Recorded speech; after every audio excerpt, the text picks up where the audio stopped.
ಕೆನ್ನೆ ಕೊಡ್ಬಿಡಿ ಸರ್, ನೋವು ಹೋಗುತ್ತೆ. ಹೊಟ್ಟೆ ಕೊಡ್ಬಿಟ್ರಲ್ಲ ಅಷ್ಟೇ. ನಾ ಏನು ನೋಟಿಸ್ ಕೊಟ್ಟಿಲ್ಲ, ಏನಂತ ಕೊಟ್ಟಿಲ್ಲ. ನಮಸ್ಕಾರ ಸ್ನೇಹಿತರೆ, ಇವತ್ತಿನ ವಿಡಿಯೋ ಬಂದು ಸ್ವಲ್ಪ ಸೆನ್ಸಿಟಿವ್ ಟಾಪಿಕ್ ಮೇಲೆ ನಾವು ಡಿಸ್ಕಸ್ ಅನ್ನ ಮಾಡ್ತಾ ಇದೀವಿ. ಅದು ಬಂದು ಇವಾಗ ಏನು ಕರೆಂಟ್ಲಿ KR ಮಾರ್ಕೆಟ್ ಹಾಗೂ ಶಿವಾಜಿನಗರದಲ್ಲಿ ಫುಟ್ಪಾತ್ ಅನ್ನ ಡಿಸ್ಟ್ರಕ್ಷನ್ ಮಾಡ್ತಾ ಇದ್ರಲ್ಲ, ಇದರಿಂದ ಅಡ್ವಾಂಟೇಜಸ್ ಏನು ಮತ್ತೆ ಇದರಿಂದ ಎಷ್ಟು ಜನಕ್ಕೆ ತೊಂದರೆ ಉಂಟಾಗ್ತಿದೆ ಅನ್ನೋದನ್ನ ಪ್ರತಿಯೊಂದು ಡೀಟೇಲ್ಸ್ ನ ಈ ಒಂದು ವಿಡಿಯೋದಲ್ಲಿ ನಾವು ಡಿಸ್ಕಸ್ ಅನ್ನ ಮಾಡೋಣ ಬನ್ನಿ. ಮೊದಲನೇದಾಗಿ ಬಂದು ಸ್ನೇಹಿತರೆ, ಈ ಒಂದು ಫುಟ್ಪಾತ್ ಏನಂತ ಚಿಕ್ಕದಾಗಿ ನೋಡೋಣ ಬನ್ನಿ. ಫುಟ್ಪಾತ್ ಬಂದು ಸಾರ್ವಜನಿಕರು ಓಡಾಡುವಂತಹ ಒಂದು ಸ್ಥಳ. ಬಟ್ ಇವಾಗಿನ ಸಿಚುವೇಶನ್ ನೋಡೋದಾದ್ರೆ ಫುಟ್ಪಾತ್ ಅಲ್ಲಿ ಸ್ಟ್ರೀಟ್ ವೆಂಡರ್ಸ್ ವ್ಯಾಪಾರ ಮಾಡ್ತಾರೆ, ಸಾರ್ವಜನಿಕರು ರೋಡ್ ಅಲ್ಲಿ ಓಡಾಡೋ ಪರಿಸ್ಥಿತಿ ಬಂದಿದೆ. ಸೊ ಇದನ್ನೆಲ್ಲ ತಡೆಗಟ್ಟಬೇಕು ಅಂತ ಸರ್ಕಾರ ಒಂದು ದೃಢ ನಿರ್ಧಾರನ ತಗೊಂಡು ಫುಟ್ಪಾತ್ ಕ್ಲಿಯರೆನ್ಸ್ ಅನ್ನ ಶುರು ಮಾಡಿಬಿಟ್ಟಿದೆ. ಅಂದ್ರೆ ಫುಟ್ಪಾತ್ ಅಲ್ಲಿ ಯಾರ್ಯಾರು ಚಿಕ್ಕ ಚಿಕ್ಕ ಸ್ಟ್ರೀಟ್ ವೆಂಡರ್ಸ್ ಅವರ ಒಂದು ವ್ಯಾಪಾರನ ಮಾಡ್ತಿದಾರಲ್ಲ, ಅವ್ರಿಗೆಲ್ಲ ವೈಪೌಟ್ ಅನ್ನ ಮಾಡೋದಕ್ಕೆ ಶುರು ಮಾಡಿದೆ. ಬಟ್ ಇದು ಎಷ್ಟು ಕರೆಕ್ಟ್, ಹಾಗೇನೆ ಇದು ಲೀಗಲ್ ಆಗಿ ಮಾಡ್ತಾ ಇದಾರಾ ಏನು ಅಂತ ಇವಾಗ ಮುಂದೆ ತಿಳಿಸ್ಕೊಡ್ತೀನಿ ನೋಡಿ. ಸ್ನೇಹಿತರೆ, ಮೊದಲನೇದಾಗಿ ಸರ್ಕಾರ ಯಾವುದೇ ಒಂದು ಆಕ್ಷನ್ ಅನ್ನ ತಗೊಳಕ್ಕಿಂತ ಮುಂಚೆ ಅದರಿಂದ ಆಗೋ ಒಂದು ಪರಿಣಾಮ ಕೂಡ ಅವರು ತಿಳ್ಕೊಬೇಕಾಗಿರುತ್ತೆ. ಏನಕ್ಕೆ ಈ ತರ ಹೇಳ್ತಿದೀನಿ ಅಂದ್ರೆ, ಯಾವುದೇ ಒಂದು ನೋಟಿಸ್ ಪೀರಿಯಡ್ ಅನ್ನ ಕೊಡದಲೆ ನೋಟಿಸ್ ಕೊಟ್ಟಿಲ್ಲ, ಏನಂತ ಕೊಟ್ಟಿಲ್ಲ, ಇದ್ದಕ್ಕಿದ್ದಂಗೆ ಬಂದು ಆಕ್ರಮಣ ಮಾಡ್ತಾ ಇದ್ದಾರೆ ನಮ್ಮ ಮೇಲೆ. ಸಡನ್ ಆಗಿ ಏಕಾಏಕಿ ಬಂದು ಈ ಒಂದು ಬುಲ್ಡೋಸರ್ ನ ಆ ಒಂದು ಸ್ಟ್ರೀಟ್ ವೆಂಡರ್ಸ್ ಮೇಲೆ ಹತ್ತಿಸ್ಬಿಟ್ರೆ ಇದು ನಿಜಕ್ಕೂ ತಪ್ಪು ಅಂತ ನಾನು ಹೇಳ್ತೀನಿ. ನೀವು ಜಸ್ಟ್ ಒಂದ್ ದಿವಸದಿಂದ ಬಂದು ಈ ತರ ಒಂದು ಖಾಲಿ ಮಾಡ್ಬೇಕು ಫುಟ್ಪಾತ್ ಹಾಗೆ ಹೀಗೆ ಅಂತ ಹೇಳೋಗ್ಬಿಟ್ಟು, ಜಸ್ಟ್ ಒಂದು ಮೈಕ್ ಅಲ್ಲಿ ಹೇಳೋಗ್ಬಿಟ್ಟು ಯಾವುದೇ ಒಂದು ಲೀಗಲ್ ಆಗಿ ನೋಟಿಸ್ ಪೀರಿಯಡ್ ಅನ್ನ ಕೊಡದಲೆ ಮಾರನೇ ಬೆಳಗ್ಗೆನೆ ಬಂದು ಆ ಒಂದು ಜಾಗನ ಕಂಪ್ಲೀಟ್ ಆಗಿ ಡಿಸ್ಟ್ರಕ್ಷನ್ ಮಾಡೋದು ನಿಜಕ್ಕೂ ತುಂಬಾನೇ ತಪ್ಪು. ಮತ್ತೆ ಪ್ರಾಕ್ಟಿಕಲ್ ಆಗಿ ಯೋಚನೆಯನ್ನ ಮಾಡೋದಾದ್ರೆ ಕೇವಲ ಒಂದೇ ದಿವಸದಲ್ಲಿ ಅವರ ಒಂದು ಜಾಗನ ಬಿಟ್ಕೊಡೋದಕ್ಕೆ ಸಾಧ್ಯ ಆಗೋದಿಲ್ಲ. ಅಟ್ಲೀಸ್ಟ್ 15 ದಿವಸ ಅಥವಾ 30 ದಿವಸ ಕಾಲಾವಕಾಶವನ್ನ ನೀವು ನೀಡಬೇಕಿತ್ತು. ಅದಷ್ಟೇ ಅಲ್ಲ, ಇವಾಗ ಸುಮಾರು ಜನ ಅಲ್ಲಿ ಲೀಗಲ್ ಆಗಿ ಅವರ ಒಂದು ಬಿಸ್ನೆಸ್ ಅನ್ನ ಮಾಡ್ತಾ ಇದ್ರು. ಅಂದ್ರೆ 1990s ಮತ್ತೆ 30 ವರ್ಷದ ಹಿಂದೆನೆ ಅವರು ಸುಪ್ರೀಂ ಕೋರ್ಟ್ ಇಂದ ಆ ಒಂದು ಜಾಗಕ್ಕೆ ಅವರು ಲೀಗಲ್ ಆಗಿ ಫಾರ್ಮ್ ಅನ್ನ ಮಾಡ್ಕೊಂಡಿದ್ರು.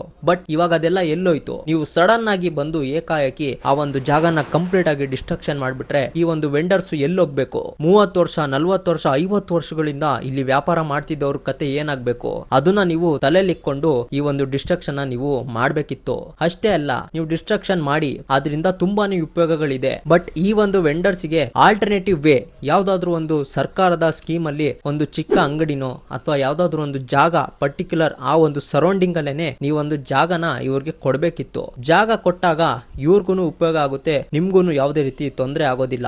ಸೊ ಸಡನ್ ಆಗಿ ನೀವು ಯಾವುದೇ ಒಂದು ಈ ತರ ನಿರ್ಧಾರವನ್ನ ತಗೊಂಡಲ್ಲೇ ಸಡನ್ ಆಕ್ಷನ್ ಅನ್ನ ಮಾಡ್ಬಿಟ್ರೆ ಈ ಒಂದು ಸ್ಟ್ರೀಟ್ ವೆಂಡರ್ಸ್ ಎಲ್ಲೋಗ್ಬೇಕು? ಇದನ್ನ ಯಾರಿಗೆ ಪ್ರಶ್ನೆ ಮಾಡ್ಬೇಕು? ನಿಜಕ್ಕೂ ನಾನೊಂದು ಸುಮಾರು ಕ್ಲಿಪ್ಸ್ ಅನ್ನ ಹಾಕ್ತೀನಿ, ಹೋಗಿ ನೋಡ್ಕೊಂಡ್ ಬನ್ನಿ. ಕೆನ್ನೆ ಕೊಡ್ಬಿಡಿ ಸರ್, ನೋವು ಹೋಗುತ್ತೆ. ಹೊಟ್ಟೆ ಕೊಡ್ಬಿಟ್ರಲ್ಲ ಅಷ್ಟೇ. ಒಂದ್ ದಿನ ಹೋಯ್ತು ಸರ್. ಕಾರ್ ಅಂಗಡಿ ಜೊತೆ ಎಲ್ಲಾ ನಮ್ಗೆ ಲೈನ್ ಮ್ಯಾಪ್ ಹಾಕ್ಬಿಟ್ಟು ಅದಕ್ ಜೊತೆ ನಮ್ ಎಲ್ಲ ಅಂಗಡಿ ಎತ್ತವ್ರೆ. ದೌರ್ಜನ್ಯ ಇದು, ಕಾನೂನು ಪ್ರಕಾರ ದೌರ್ಜನ್ಯ ಇದು. ನೋಡಿದ್ರಲ್ಲ ಸ್ನೇಹಿತರೆ, ಯಾವ ರೀತಿ ಆಕ್ರೋಶನ ವ್ಯಕ್ತಪಡಿಸ್ತಾ ಇದ್ದಾರೆ ಅಂತ. ಮತ್ತೆ ಇನ್ನ ಕೆಲವರು ಈಗ ನನ್ನ ಮೇಲೆನೆ ಆಪೋಸಿಷನ್ ಒತ್ತಿಸ್ಬೋದು, ಏನ್ ಬ್ರೋ ನೀವು ಅವ್ರಿಗೆ ಸಪೋರ್ಟ್ ಮಾಡ್ತಾ ಇದ್ದೀರಾ, ಇವ್ರಿಗೆ ಸಪೋರ್ಟ್ ಮಾಡ್ತಾ ಇದ್ದೀರಾ ಅಂತ. ಸ್ನೇಹಿತರೆ, ಇಲ್ಲೊಂದ್ ಮಾತು ಹೇಳಕ್ ಇಷ್ಟಪಡ್ತೀನಿ. ಈ ತರ ಒಂದು ಸೆನ್ಸಿಟಿವ್ ವಿಷಯದಲ್ಲಿ ಯಾವುದೇ ಒಂದು ರಿಲಿಜಿಯನ್ ಬರಲ್ಲ ಅಥವಾ ಯಾವುದೇ ಒಂದು ಪೊಲಿಟಿಕಲ್ ಪಾರ್ಟಿ ಬರೋದಿಲ್ಲ. ಇಲ್ಲಿ ಬರೋದು ಒಂದೇನೆ, ಹ್ಯುಮ್ಯಾನಿಟಿ ಅನ್ನೋದೇ ಇಲ್ಲಿ ಮ್ಯಾಟರ್ ಆಗೋದು. ಹ್ಯುಮ್ಯಾನಿಟಿ ಅನ್ನೋದು ಎಲ್ಲದಕ್ಕಿಂತ ಮೀರಿದ್ದು. ಅಟ್ ಲೀಸ್ಟ್ ಒಂದು ನೋಟಿಸ್ ಪೀರಿಯಡ್, ಈ ತರ ಒಂದು ಜಾಗನ ನೀವು ಇಲ್ಲಿಗಲ್ ಆಗಿ ಅಕ್ವೈರ್ ಮಾಡ್ಕೊಂಡಿದ್ದೀರಾ ಅಥವಾ ಲೀಗಲ್ ಆಗೇನೆ ಅಕ್ವೈರ್ ಮಾಡ್ಕೊಂಡಿದ್ದೀರಾ. ಸೊ ನಿಮ್ಗೆಲ್ಲ ಈ ತರ ಒಂದು ಆಲ್ಟರ್ನೇಟಿವ್ ಜಾಗವನ್ನ ನಾವು ಕೊಡ್ತಾ ಇದೀವಿ ಸರ್ಕಾರದ ಕಡೆಯಿಂದ. ಈ ಒಂದು ಟೈಮ್ ಡ್ಯೂರೇಷನ್ ಅಲ್ಲಿ ನೀವು ಅಲ್ಲಿಗೆ ಹೋಗಿ ಶಿಫ್ಟ್ ಆಗಿ ಅಂತ ಒಂದು ಮಾಹಿತಿನ ಇವ್ರಿಗೆ ನೀಡಬೇಕಾಗಿತ್ತು. ಏಕಾಏಕಿ ಬಂದ್ಬಿಟ್ಟು ಅವರ ಮನೆ ಮೇಲೆ ಅವರ ಒಂದು ಹೊಟ್ಟೆ ಮೇಲೆ ಹೊಡೆದ್ರೆ ಯಾವ ರೀತಿಯ ನ್ಯಾಯ ಇದು? ಇದು ನಿಜಕ್ಕೂ ಈ ತರ ಒಂದು ಬೀದಿ ವ್ಯಾಧಿ ವ್ಯಾಪಾರಿಗಳು ಸಹಿಸಲ್ಲ. ಬಟ್ ಇವಾಗ ಯಾರು ಲೀಗಲ್ ಆಗಿ ಈ ಒಂದು ಜಾಗದಲ್ಲಿ ಸುಮಾರು ವರ್ಷಗಳಿಂದ ವ್ಯಾಪಾರನ ಮಾಡ್ಕೊಂಡ್ ಬಂದಿದ್ದಾರೆ, ಅವ್ರಿಗೆಲ್ಲ ಒಂದು ಆಲ್ಟರ್ನೇಟಿವ್ ವೇ ಯಾವ್ದಾದ್ರು ಒಂದು ಆ ಒಂದು ಏರಿಯಾದಲ್ಲೇನೆ ಒಂದು ಜಾಗ ಅಥವಾ ಒಂದು ಸ್ಮಾಲ್ ಶಾಪ್ ಅನ್ನ ನೀವು ಸರ್ಕಾರದ ಕಡೆಯಿಂದ ಆಫರ್ ಮಾಡಬೇಕು ಅಂತ ನನ್ನ ಒಂದು ಅಭಿಪ್ರಾಯ. ಮತ್ತೆ ಈ ಒಂದು ಫುಟ್ಪಾತ್ ಕ್ಲಿಯರೆನ್ಸ್ ಇಂದ ತುಂಬಾನೇ ಅಡ್ವಾಂಟೇಜಸ್ ಸಾರ್ವಜನಿಕರಿಗೆ ಆಗುತ್ತೆ. ಮೊದಲನೇದಾಗಿ ಬಂದು ಟ್ರಾಫಿಕ್ ಜಾಮ್ ಅನ್ನೋದು ಕಮ್ಮಿ ಆಗುತ್ತೆ. ಅಷ್ಟೇ ಅಲ್ಲ, ಈ ಒಂದು ಜಾಗ ಬಂದು ಕ್ಲೀನ್ ಹಾಗೂ ಹೈಜಿನಿಕ್ ಆಗಿ ಇರುತ್ತೆ. ಒಂದ್ ರೀತಿಲಿ ನೋಡೋದಾದ್ರೆ ಈ ಒಂದು ಡಿಸಿಷನ್ ತುಂಬಾನೇ ಒಳ್ಳೇದು ಅಂತ ಹೇಳ್ತೀನಿ. ಬಟ್ ಇದನ್ನ ನೀವು ಒಂದು ಪರ್ಫೆಕ್ಟ್ ಪ್ರೊಫೆಷನಲ್ ವೇ ಅಲ್ಲಿ ಮಾಡಿದ್ರೆ ನಿಜಕ್ಕೂ ಯಾರಿಗೂ ತೊಂದರೆ ಆಗ್ತಿರ್ಲಿಲ್ಲ. ಬಟ್ ನೀವು ಆ ರೀತಿ ಯಾವ ರೀತಿನೂ ಮಾಡ್ಲಿಲ್ಲ, ಡೈರೆಕ್ಟ್ ಆಕ್ಷನ್ ಅನ್ನ ಮಾಡ್ಬಿಟ್ರಿ.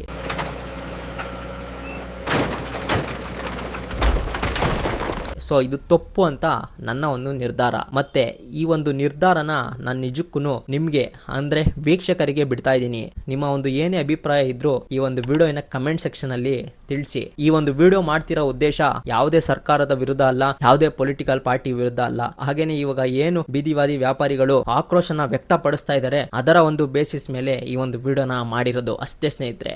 ನಿಮ್ಗೆ ಏನಾದ್ರೂ ನಿಜಕ್ಕೂ ಈ ಒಂದು ಡಾಕ್ಯುಮೆಂಟರಿ ಟೈಪ್ ವಿಡಿಯೋ ಬೇಕು ಇನ್ನು ನಮ್ಮ ಚಾನಲ್ ಅಲ್ಲಿ ಅಂದ್ರೆ ರಿಯಾಲಿಟಿ ಚೆಕ್ ವಿಡಿಯೋ ಬೇಕು ಅಂದ್ರೆ ಇವಾಗ್ಲೇನೆ ನಮ್ಮ ಒಂದು ಮನೋಜ್ ಕರುನಾಡು ಚಾನಲ್ ಅನ್ನ ಸಬ್ಸ್ಕ್ರೈಬ್ ಮಾಡ್ಕೊಳ್ಳಿ, ಮತ್ತೆ ಒಂದು ಲೈಕ್ ಅನ್ನ ಮಾಡ್ಕೊಳ್ಳಿ.